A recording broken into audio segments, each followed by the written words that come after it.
बिस्मिल्लाहिर्रहमानिर्रहीम। Urdu horror story मौत का फरिश्ता किस्त नंबर 3 मुलाहिजा फरमाइए। सरोद होकर घर आ गया। पूरा दिन ऐसे ही गमज़दा और सोचों में बीत गया। रात की तारीकी फैलते ही मैं छत पर चला गया। एक चारपाई पर लेट गया। वजूद में जान न थी। चारपाई पर लेटते ही बुजुर्ग का चेहरा नज़रों के सामने घूमने लगा तो आसपास इर्द गिर्द से खौफ आने लगा। यूं लगने लगा जैसे अभी बुजुर्ग मेरी मौत का परवाना मेरे हाथ में थमा देंगे। मुझे सोते हुए महसूस हुआ कि जैसे छत पर कोई चहलकदमी कर रहा हो। कदमों की आहट बिल्कुल बुजुर्ग की तरह थी। मैं उनके कदमों की आहट से बखूबी वाकिफ था। उनके चलने का अंदाज ही ऐसा था कि उनका हर कदम यूं महसूस होता जैसे दिल पर पड़ता हो। मैं कदमों की चापें सुनकर हड़बड़ा कर उठ बैठा। छत बिल्कुल खाली थी। नीचे सहन में सभी लोग सो रहे थे। मुझे बुजुर्ग का वजूद दिखाई ना दिया। रात ऐसे ही खौफ में बीत गई। सुबह हुई तो शुक्र अदा किया। अब मुझे रात की तारीकियों से खौफ आने लगा था। दिन के वक्त भी अकेले में खौफ आने लगा था। यूं लगता था जैसे मौत मेरे ताक़ुब में हो और मैं उनसे भागना चाहता हूँ। मैं जितने दिन गांव में रहा ऐसी ही कैफियत से दो चार रहा। इसके बाद दोबारा शहर आ गया। कमरे में एक पल भी सुकून न मिलता। दीवारों खिड़कियों दरवाजे में मैं बुजुर्ग का अक्स उभरता नजर आता तो खौफ से कांप जाता, लेकिन फिर दिल को तसल्ली देता अभी तो मैं जवान हूँ। खामखा इस कदर खौफजदा और डर रहा हूँ। इस सोच के तहत खुद में हौसला पैदा किया और काम पर चला गया। कब्रिस्तान से बाहर खड़े होकर तमाम कब्रिस्तान का जायजा लिया। बुजुर्ग तो नहीं है। इसके बाद अपने काम पर बैठ गया। औजार का थैला मखसूस जगह से निकाला, उसे खोला और सामान बाहर निकालने लगा तो मेरा हाथ कागजों से टकराया।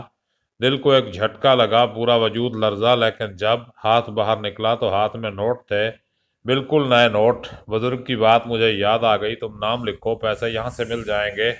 कई लम्हात तक मैं उन नोटों को देखता रहा। इसके बाद अपने बाप के नाम का कतबा बनाने लगा। अजान की आवाज़ सुनाई दी तो कदम खुद ब खुद मस्जिद की जानिब उठने लगे। नमाज अदा की और नए नए तमाम नोट मस्जिद के गले में डाल दिए। इस वाक़े के बाद मेरे लबों से मुस्कुराहट ख़त्म हो गई। दुनिया की रौनकों को भूलता चला गया। नमाजों में दिलचस्पी लेने लगा। फिल्में गाने सभी कुछ छोड़ दिया। चंद दिन ऐसे ही गुजर गए कि एक रात फिर बुजुर्ग कब्रिस्तान के गोशे से चलते हुए मेरे करीब आ गए। उन्हें एकदम अपने सामने पाकर मेरे वजूद में एक सनसनी की लहर दौड़ने लगी। मेरा वजूद लरजने और कांपने लगा। चलते चलते वो मेरे करीब आए। कांपती जुबान में मैंने उन्हें सलाम किया। उन्होंने जवाब भी दिया।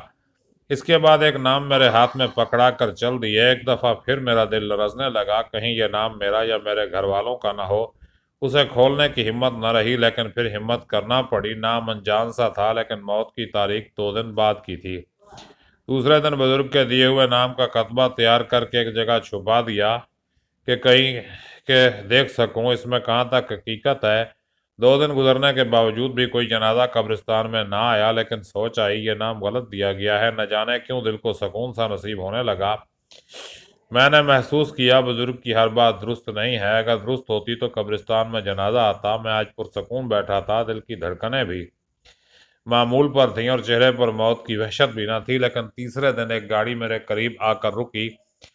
उसमें एक नकाब पोश हसीना और एक पतलून में मलबूस क्लीन शेव आदमी था। वो चंद लम्हों तक आपस में बातें करते रहे। मेरी नज़रें उन पर ही थीं। आदमी ने जेब से पकड़ डायरी निकाली, इस पर कुछ लिखा और गाड़ी का दरवाज़ा खोलकर मेरे पास आया और बोला, एक कतबा आपने लिखना है और शाम तक मिल जाना चाहिए।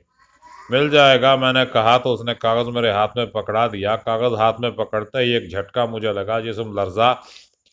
अगर हवास कायम न रखता तो हो सकता था कि कागज़ हाथ की गिरफ्त से निकलकर हवा के दोष पर उड़ जाता। कागज़ पर वही नाम तहरीर था, वही डेट तहरीर थी जो बुजुर्ग ने मुझसे लिखवाया था। आपका कतबा तैयार है। मेरे इन अल्फाज से वो उछला जैसे उसे करंट सा लगा हो। क्या? वो खुद हवास बाख्ता होने वाले अंदाज में बोला। तो मैंने झूठ का सहारा लिया। कोई शख्स ये नाम देकर चला गया था। साथ ही वो सिल निकाली जिससे कि मैंने छुपा के रखी थी, उसके सामने कर दी। कई लम्हात तक मबहूत बना कतबे को देखता रहा। फिर जेब से पैसे निकालकर मुझे पकड़ाते हुए बोला, इसे गाड़ी में रख दो। तो मैंने वो कतबा गाड़ी में रख दिया और गाड़ी लम्हों में मेरी नज़रों से ओझल हो गई। इस वाक़े के बाद मुझे पूरा यकीन हो गया कि कब्रिस्तान में रूनुमा होने वाला बुजुर्ग इंसान नहीं, जिन भूत भी नहीं, मौत का फरिश्ता है। उस लफ्ज़ से मैं लरज़ उठा और फिर उठकर तमाम कब्रिस्तान घुमा फिरा। एक एक कब्र को चेक किया, कहीं कोई कब्र ऐसी तो नहीं जिसमें शिगाफ पड़ा और बुजुर्ग वहां रहता हो। लेकिन कोई ऐसी बात दिखाई ना दी जो मेरे दिल को तसल्ली देती। इस वाक़ये ने मुझे दुनिया वालों से बिल्कुल जुदा कर दिया। मुझे दुनिया की रौनकें फीकी फीकी दिखाई देने लगी।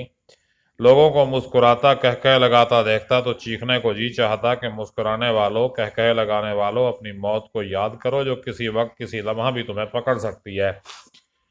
तुम लोग दुनिया के पीछे भाग रहे हो जबकि मौत तुम्हारे पीछे भाग रही है, लेकिन खामोश हो जाता। इसके बाद हर दूसरे तीसरे दिन बुजुर्ग जलवागर होते और कागज मेरे हाथ में थमाकर वापस अंधेरे में गायब हो जाते।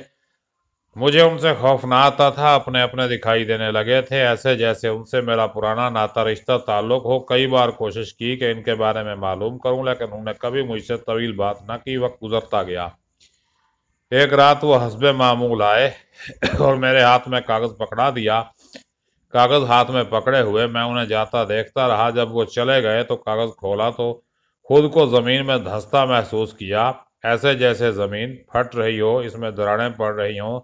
इस कागज पर मेरा और मेरे वालिद का नाम था। कागज मेरे हाथ से गिरकर खिसकने लगा। मैं बुत बना इस कागज को देखता रहा, खुद को मुर्दों में शुमार करने लगा, ऐसे जैसे इस कब्रिस्तान में मेरी कब्र खोदी जा रही हो। एक मरतबा फिर बुखार का जोर हुआ, जिस्म बोझल और बेजान हुआ। डॉक्टरों की दवाई के बावजूद भी मेरी तबीयत ना संभली। वो कागज मुझे उड़ता लहराता दिखाई देता रहा।